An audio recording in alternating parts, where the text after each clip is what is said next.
Em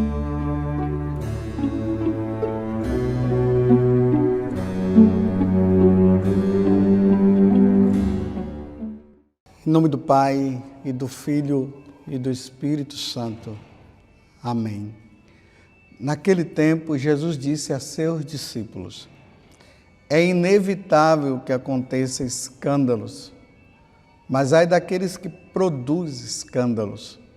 Seria melhor para ele que lhe amarrassem uma pedra de moinho no pescoço e o jogassem no mar, do que escandalizar um desses pequeninos. Prestai atenção. Se o teu irmão pecar, repreende-o. Se ele se converter, perdoa-lhe. Se ele pecar contra ti 7 vezes num só dia, e 7 vezes vier a ti dizendo: estou arrependido, tu deves perdoá-lo. Os apóstolos disseram ao Senhor: aumenta a nossa fé. O Senhor respondeu: se vós tivesses fé, mesmo pequena como um grão de mostarda, poderias dizer a esta amoreira: arranca-te daqui e planta-te no mar, e ela vos obedeceria. Palavra da salvação. Glória a vós, Senhor. Hoje a igreja celebra a memória de um Papa, São Leão Magno. Além de Papa, doutor da igreja. Ele nasceu na Toscana, na Itália, e no ano de 440 foi elevado à Cátedra de Pedro, cargo que exerceu como verdadeiro pastor e pai. Trabalhou intensamente pela integridade da fé, defendeu com ardor a unidade da igreja, empenhou-se por todos os meios possíveis em evitar as incursões dos bárbaros ou mitigar os seus efeitos. Hoje é um dia de nós, então, rezarmos pelo nosso Papa Leão XIV, Leão Magno, Leão XIV, pedindo que realmente ele lute pela integridade da nossa fé. A nossa fé que vem passando por uma crise muito grande no interior da igreja. Cada um fala uma coisa, cada um acha que é doutor, outro já acha que é isso, todo mundo acha que tem o direito de criticar essa ou aquela pessoa, critica o Papa, critica os bispos e tudo mais, e na verdade ninguém sabe de nada, achando que sabe de alguma coisa. Rezemos então, para que a nossa igreja ela seja una, ela católica, apostólica, e como o povo diz ainda, mariana, sem nenhuma confusão. Mas vamos para o evangelho de hoje, Lucas capítulo 17, do versículo 1 até o 6º. Aqui tem um ensinamento muito bom que Jesus está nos ensinando hoje. A primeira coisa que nós devemos tirar do evangelho é o seguinte: se você que convive com as pessoas na sua casa, no lugar onde você trabalha, aí nas comunidades, nas congregações, na paróquia, e por você conviver, e nós convivemos, na verdade, nós vemos os erros dos nossos irmãos. É natural, ninguém é perfeito nesse mundo, não. Eu erro, tu erras, nós erramos, todos nós erramos. São Paulo, na carta aos Romanos, vai dizer o seguinte, que todos nós pecamos e fomos privados da glória de Deus. Então, não é novidade saber que o nosso irmão erra. Então, o que é que Jesus está dizendo? Se teu irmão pecar, repreende-o. Esse repreender aqui não é chegar lá e dar um escapachone na pessoa, brigar com a pessoa, não é isso. Se teu irmão errou, por caridade, chama o teu irmão no canto e conversa com ele. Como fazer? Da seguinte forma: Meu irmão, eu não sou perfeito, mas eu tenho percebido essas coisas. Eu não sei se você vai gostar ou não, mas eu estou falando isso para o seu bem. E eu dou também toda a abertura para você, diante das situações que você vê que eu também estou errando, que você venha me ajudar. Mas eu não posso deixar, eu não posso permitir, diante da caridade cristã, diante da fraternidade, de você continuar nesse erro. Porque todo erro que nós cometemos, dependendo também o teor das nossas falhas, poderá aquela pessoa ser até condenada quando ela morrer. E nós não podemos permitir que os nossos irmãos se condenem. Só que hoje em dia, as pessoas elas são omissas. E como é que elas vão se omitindo diante do erro do outro? Ela diz assim: não, quem sou eu para julgar? Não, você não está julgando. O julgamento é quando você emite alguma coisa em relação a alguém, você não tem certeza. E você fica dizendo que aquela pessoa fez isso ou aquilo. Isso aí realmente é um julgamento. Mas eu estou falando aqui de convivência.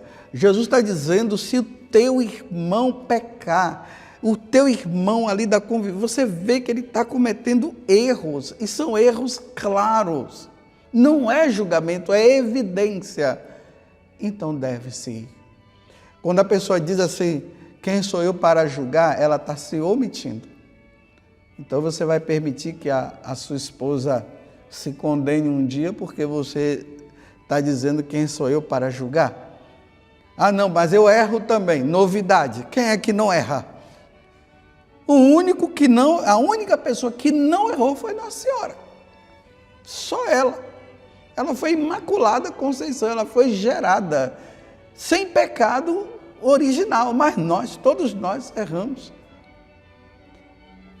Tem muita gente se condenando por omissão, por não ter chamado o irmão no tempo que Deus deu para corrigi-lo. Nós precisamos corrigir com caridade. Se ele se converter, Nossa Senhora, que coisa maravilhosa. Aí entra, as pessoas que são humildes, porque tem os orgulhosos. Os orgulhosos, eles diante disso, eles não querem. Mas faz o seguinte, uma vez que você foi ao encontro dessa pessoa, você conversou com ela, e ela quer continuar no erro, aí já não é mais problema seu. Já não é mais problema meu quando a pessoa já foi corrigida e ela quer continuar no erro. Então, se ela quer se condenar, é ela com Deus agora. Mas se ela for humilde, ela vai dizer, obrigado, meu irmão, por você ter tido coragem, porque tem que ter muita coragem para fazer isso. Obrigado por você ter tido a coragem de vir me ajudar.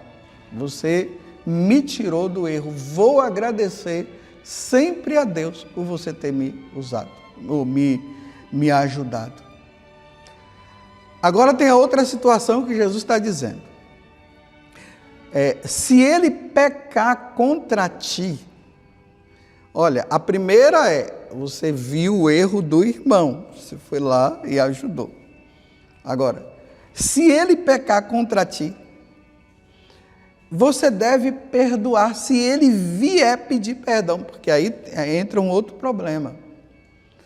Tem pessoas que cometem o erro contra a outra pessoa, no caso, eu ou você, e ela não quer pedir perdão. Não é você que tem que pedir perdão. Tem gente que fica querendo para ficar tudo numa boa, aí vai lá pedir perdão para o outro, sendo que não foi ele que errou, quem errou foi o outro. Então é preciso esperar, rezar, para que a pessoa possa vir e pedir o perdão. Se ela vier uma vez e pedir perdão, dê o perdão. Se vier duas vezes você vai dar o perdão. É sempre. Sempre devemos perdoar. Claro que vai ter hora que nós poderemos até dizer, olha, você está vendo? Você parece que não quer mudar. Mas como Jesus disse que é para perdoar, eu vou te perdoar. Está perdoado, mas vê se você se corrige. Isso aqui é bom falar isso. Mas a pessoa vem, pede perdão, se humilha, eu não vou dar perdão, eu não vou. Tá bom, se você não dá, Deus não vai dar também para você. E tem uma coisa, aquela pessoa que veio e pediu o perdão, ela está livre agora de qualquer condenação. Mas ela pediu o perdão.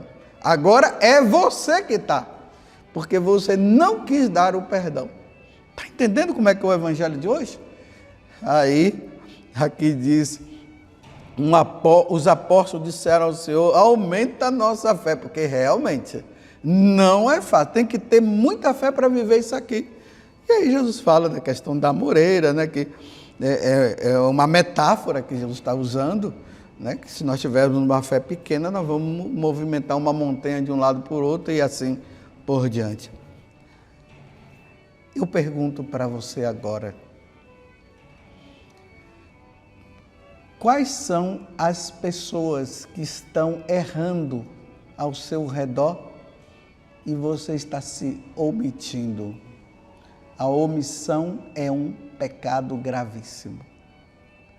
Segunda, se a pessoa veio pedir perdão, você deu o perdão ou você vai continuar humilhando mais aquela pessoa? E eu termino com a primeira parte do Evangelho, sobre a questão dos escândalos. É inevitável que aconteçam escândalos. Escândalos sempre vão acontecer, Jesus está dizendo. Agora que não sejamos nós o motivo do escândalo.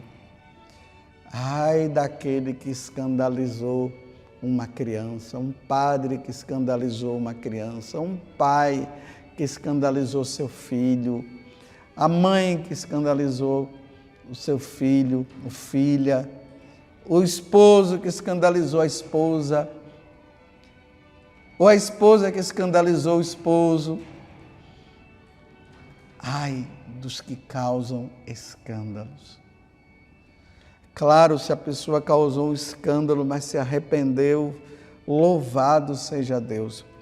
Mas cometeu o escândalo e continuou perpetuando esse escândalo, era melhor, Jesus disse, que amarrasse uma pedra de moinho, aquela pedra bem grande que mói, que passa, que coloca ali a castanha, aqui no caso para nós, né, e moe aquela castanha, deixa ela bem moidinha.